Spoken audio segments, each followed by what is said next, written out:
Coach, what do you think, as of now, the new kickoff rules are going to change, and what are you not going to find out until you do it in the preseason? Well, we're excited about one, keeping the play, because when you really look at it, and everybody always throws the kickoff as the main focus, but it's really the four plays. And so, as a special teams coach in this league, you like to see that your job's got a little more security. At least they want you. So when you look at it, we look at it as a combination of kickoff, kickoff return, kickoff, must on sides, and hand. So you're still looking at the big picture of it being four plays. We were involved as a special teams group with all of the discussions. Our representatives that went to New York did a great job of keeping us focused on what was going on and really the major topics. And I think for the most part, every one of us came out of with the conclusion that, one, we were glad we kept the play. Two, we've all kind of migrated towards this, because we had a discussion, I think it was 3 years ago, where it was a big conference call of 32 of us that decided then that it was going to be something going on, and so we kind of knew that the play was going to evolve into more of an open grass play like we might see, and just from the standpoint of how many it was going to end up being, 8 up, 7 up, were we going to be able to keep the rules of the play somewhat similar to what all of us grew up watching, so we're excited in that respect. So could you imagine you using the same guy for kickoff returns and punt returns, because kickoff could look more like a punt return? Well, I don't think it's going to look like that from a catching standpoint. The space is going to create that, but you're still going to have a ball that's going to be end over end. So a kickoff returner is still going to have value in this league as a guy that can catch that. Now, obviously, you put more value on a punt returner in this league because of the fact that, it's more punts sometimes. But I think it's going to be still about the athleticism of the return guy. And he's still going to be catching an end-over-end ball, so you want to catch the ball going forward and all those technical things. But from the standpoint of just the space, I think that's where most people kind of compare the plays, and we do too as coaches in reality. In terms of getting multiple big plays from your punt return this year, what kind of juice do you have there in the return candidates? Well, been extremely excited with all of them. I think the thing that the rule has also thrown into that loop is you better have multiple guys, because you can have 3 guys back on kickoff now. So you better have 6 or 7 guys that can catch a kickoff to get you through a game. So we've taken everybody that has had a resume, be it college with the rookies or veterans in this league that we've signed. Any of them that can catch a kick, we've caught it. Same thing with the punt side of it. From that standpoint. So, but I've been pleased with, Jabrill being the first guy that we identified when we came here, knew something about him, been extremely diligent in learning what to do and how we want things done. And then, the Callaway kid's stepping up. Obviously, he's, is a guy that's going to get a lot of reps, hopefully, in the preseason. And then we've got some other guys that we signed. Got a young kickoff return guy that's trying to work into punt return, a free agent from Tennessee, and But at this point in time, we've even had veterans come up and say, "Hey, coach, I used to do it. Can I try it?" Shoot, we'll work a bunch of guys out there. So, but we're excited, obviously, about having Jabrill as a big play threat, and Callaway as a guy that we drafted to kind of help us in that area. Of course, here last year we saw Peppers. What's Callaway's skill set that maybe spills over from his ability as a receiver and shows up on punt return? Sticking his foot in the ground and running vertical. The things you saw him do at the University of Florida, which was catch the ball, extremely comfortable getting underneath the ball and catching it, and being able to stick a foot in the ground and get vertical, we label it as running as if he's a running back. So those are the big plays that you see him being able to make. Mine did, I know this was a few years ago, moving the tee 5 yards more on kickoffs. It seems to me has resulted in more, in longer kicks. Balls that would sail out of the end zone more than 5 yards, you know, than what in the way it used to be. So why is that? For more touchbacks, you're saying? Yeah, I mean, obviously because I know it's 5 yards, but it seems to me like more just saving completely out of the end zone by way more than 5 yards. Well, they don't fire you for giving up touchbacks. They fire you for giving up touchdowns. Right. So I'll always take the touchback. If you did a statistical, and we've got great people here that have helped us since we've been here just talking ball. If you put a ball 3-4 yards deep in the end zone, the chances of you getting it to the 25 are not that advantageous. Right, okay. The chances of a ball landing between the 5-yard line and the goal line, it's still not but a couple of yards different. So I think it still goes back to coaches and what the philosophy is. You know, we've always had the pleasure of working for guys, and Coach Jackson's the same way of you kind of use kickoff to steal possessions. And when you can do that with a kicker that can put balls, place balls in certain spots, i.e. Phil Dawson last year in Arizona for me personally, you know, a guy you all know could put a ball pretty much on a dime. Right. And Zane's working on that. So, again, the touchback, you're not going to – if you're going to miss a touchback. Don't miss a ball going out of bounds or something like that that's going to give up the field position that you're really trying to gain. Yeah. You know. So you're one of those that would rather, hey, you know, if you can kick it to the goal line, if we could force them to return it, you're Well, I think it goes back to the question about the punt return kickoff comparison. If you're, let's say we're punting into the sky area, and a punt return is at the 10-yard line. What you really want to do as a coach, you want to make him have to make a decision. Sometimes you're going to make a bad decision.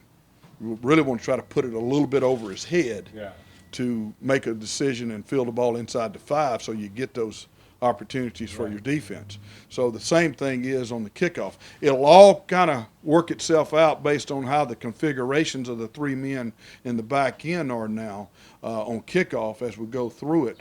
So putting the ball slightly 2 yards in the end zone and a guy wants to bring it out, you know, because we love those guys who want to bring it out from 8 or 9 yards deep. Right. You know, we're chewing grass like they're trying to get grass. So those are the things that I think you're going to see a little bit more excitement of the play is guys trying to do that with their kickers like we would do with our punters in the sky area. Do you expect Colquitt to be ready during training camp, and is it his job, or is this a real competition between him and Bo? Well, it's a real competition. That's the only way I can answer that question from that, because Coach will handle the injury situations. All things are positive from Britain as far as we are today. But the biggest thing is it is a competition. You know, it's always going to be a competition, you know, with the way the philosophy is of the organization in terms of, you know, you like it to be a competition in every position. You know, and we have the luxury of having 2 punters right now, so that's, you know, what we're looking forward to. A little bit of a setback, obviously, with Britain in terms of that. But, again, I don't get into the injury situations. I'm not a doctor in that respect, or that's coach's and Mr. Dorsey's job. But I will say that, you know, we're going to chart them, and we're going to keep a running total, even though, you know, right now it's just one punter working. Will it just be one kicker, and what have you seen out of Zane? I've seen improvement from Zane. I'd like to say the positive first. I've seen a lot of improvement from Zane. We've worked a lot on his kickoffs, which was another area that identified when we got here in terms of doing what we talked about with the placement of the ball. The biggest thing for us with Zane is you know, he's a second-year player, and every second-year player in this league knows he has to improve from his first year. And he's got a willingness to work. He's got an extremely strong leg. He's got a good technical mind. You know, you're still talking about a kid that basically self-taught. So his learning curve is still growing. One of the things I ask them to do is keep a journal. All of them keep a journal. We can come back and critique that, keep their own times and all those things, so they help monitor themselves. But been real pleased with Zane. And, you know, there's always that thing, talked about competition with the punter. Really, the way you coach these guys, and it's the same probably at every position, you're competing against yourself. If I'm competing against another guy, then I'm worried about the wrong guy. I need to be worried about myself. And that's kind of what you try to get the mindset of. Yeah, and I've gone both ways. I've had two guys multiple spots, and signed somebody else. So it's just kind of one of those deals. But bottom line is they got to compete with that man in the glass every day that they look at. There's a lot of guys on this team now that were played a lot under the Chris Tabor system. How different is your system than Chris's, and how easy is it for them to Transition? transition into your style? Yeah. Well, the one good thing is Chris was a good football coach and a good friend. And there's only 4 to a side on punt, so all you got to do is count to 4, maybe every 9 and 5. So that's some simplicity of the counting system. What we do procedurally is a little bit of variation. Always there's a technique or something, but for the most part, we inherited a group that at least had a good experience of a base concept of things, and it's just a matter of putting our own spin on stuff. But, we're all 32 got our own unique way of doing things. And from the standpoint of us, I think just identifying the things we felt like from our past that we knew we needed to improve on based off of what we saw on tape. Because I'm being judged somewhere else and all that stuff too. So that's all part of it, as we know. But I think for the most part, the systems are kind of unilaterally like they are in offense and defense. There's 2 ways to do offense, 2 ways to do defense, 3-4-4-3. But everybody's got to be multiple. So I'm kind of excited about the fact that there was a foundation left here, of good, sound mechanics in football in terms of, just the NFL schematics of it. Special teams here incurred a lot of penalties on returns the last couple, 3 years. Did you notice that in your study of, especially the guys returning and so forth?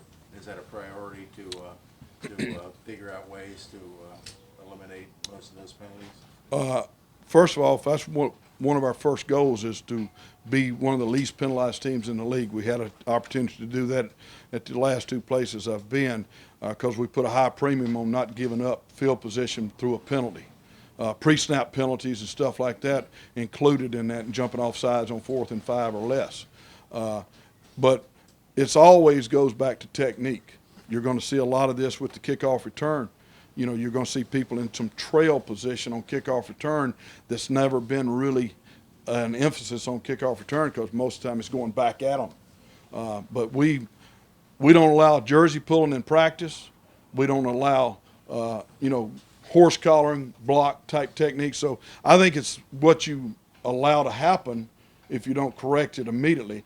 That's been my deal through the years is, we know going in what we better not do in practice, and don't put it on tape in practice, because if it happens in practice, you're going to see it in the game. And trying to put them in competitive situations in practice where you see that guy that's trying to get the advantage, and he's really not getting an advantage, he's giving you a disadvantage. So, yeah, penalties we're not wanting to be a penalized team. It's just not good for the team football, because you're talking about 40-plus yards every time, and a penalty negates that. Same thing on the kickoff return now. You're going to see what's the spacing on those 2 men coming in together in the back end, because you can't cluster anymore. So, but, yeah, we always are going to preach no penalties. What's Josh Crittenden like for you?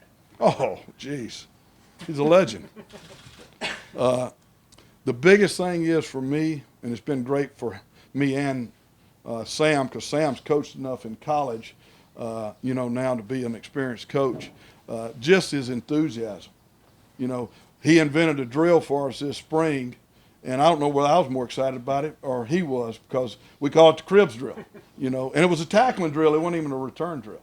So, but he's done a great job. He's come to work every day with some enthusiasm, just like he did when he played, and just really excited about his growth and progress just to this point, and look forward to, I think he's got a great future in it. I really do. And he wants to do it. And his wife probably wanted to get him out of the house anyway.